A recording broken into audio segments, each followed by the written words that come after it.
such things actually be possible? Could someone you know, or perhaps even yourself, have hidden programmed identities deep within the mind? Imagine finding out that you've got disassociated parts of yourself that are Satanists. Not only is it possible, it is happening now and on an unimaginable scale. MK Ultra mind control rules in Hollywood.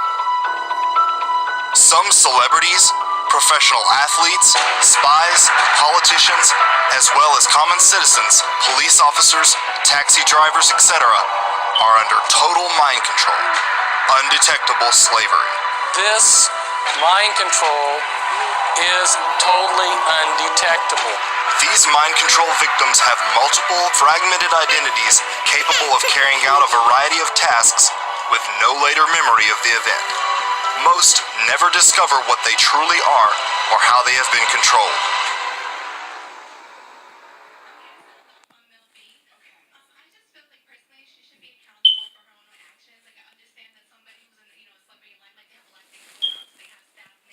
Mind control is a sliding scale and can come in many forms, from everyday information control, as we see with the corporate-controlled media, to brainwashing, to drugs, hypnosis, and total mind control. The most extreme form of mind control, trauma-based mind control, uses hypnosis, torture, and drugs to create a total mind-controlled slave. The brain, being the incredible computer that it is, creates amnesic barriers around events that would be too damaging for the conscious mind to process. Often, a returning veteran will be unable to remember parts of his deployment. Someone injured in a horrific car accident will likely not remember the entire ordeal. The brain walls off memories surrounding events much like the partitioning of a computer hard drive. By taking advantage of this mechanism within the brain, programmers can create completely dissociated parts within the mind that function totally unaware of one another. The secret lies in dissociation. This special ability within the mind is what allows Navy SEALs to lie motionless for extreme periods, Indian fakirs to walk on red-hot coals, and, as the Spanish learned during the Inquisition, prevent some from feeling pain during torture.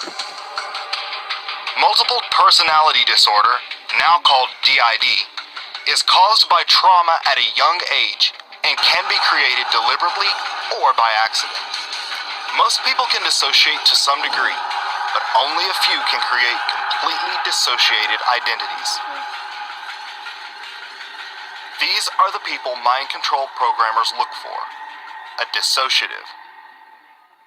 When put under extreme conditions, why do some people survive and not others? What gives some the ability to rise to the occasion? It is an ability, what some call a gift, and through trauma, this ability can be honed, developed, so that the person becomes more than what they were before: a monarch. It was discovered that this ability could be passed genetically from one generation to the next.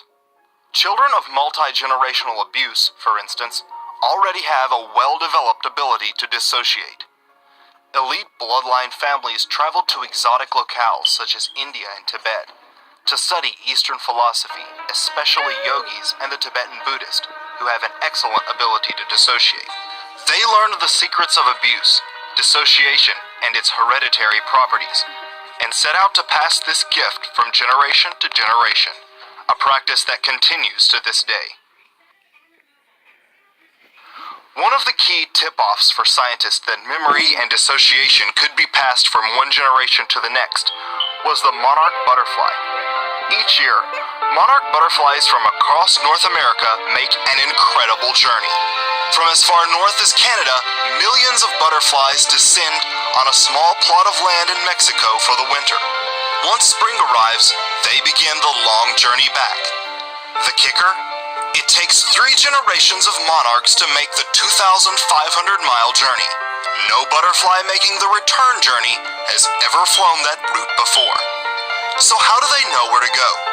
The answer lies in what researchers call epigenetic memory. Memories learned by parents, which are then passed genetically to their children.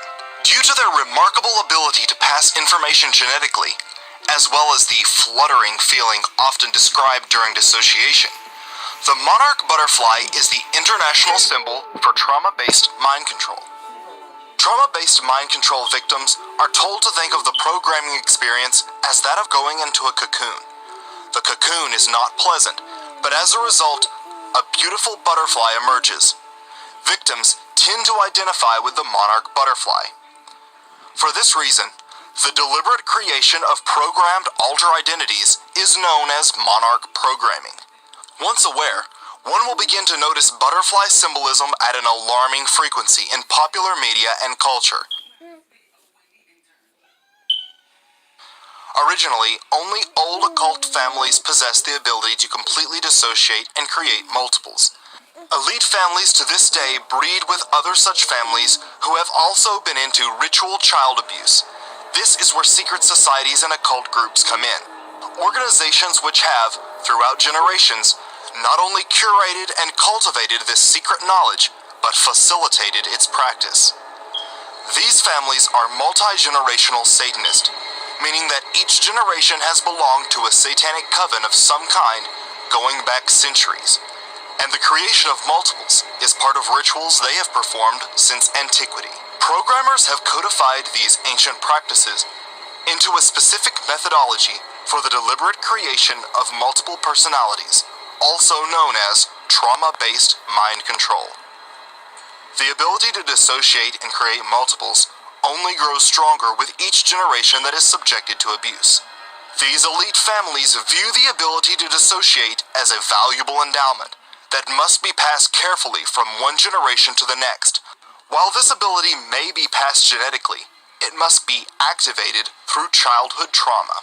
Without the trauma that abuse and torture create, the mind never fully develops its dissociative ability to the point of creating multiples. Extensive testing is done at a young age to gauge their ability to dissociate. Programmers will not spend time trying to split a mind that cannot dissociate. It would be a waste. Once the programmers have built a good dissociative ability and highly hypnotizable base, they can exploit this mechanism within the mind to create alter identities completely tailored to their liking. While only 20% of the general population is easily hypnotized, trauma makes one highly hypnotizable. Through trauma and hypnosis, multiple dissociated parts will be created.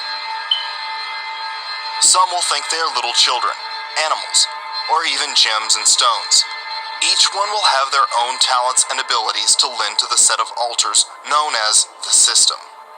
These alters can now be called up at any time their handler wishes, by a code phrase, color, or sound.